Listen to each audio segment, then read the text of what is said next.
Polda Jawa Timur memasukkan nama Yudi Utomo Imarjoko menjadi buronan alias DPO. Yudi yang merupakan ahli nuklir Universitas Gadjah Mada itu menjadi buron setelah ditetapkan sebagai tersangka. Dirut PT Energi Sterila Higiena ini diduga terlibat dalam penggelapan dana perusahaan sebesar 9,2 miliar rupiah.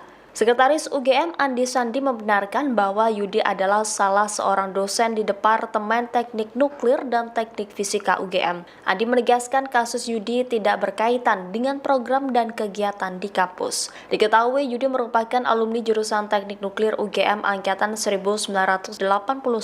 Dia menyelesaikan jenjang magister serta doktornya di Iowa State University. Ia menjadi orang Indonesia termuda yang berhasil merengkuh gelar doktor di usia 32 tahun pada 1995.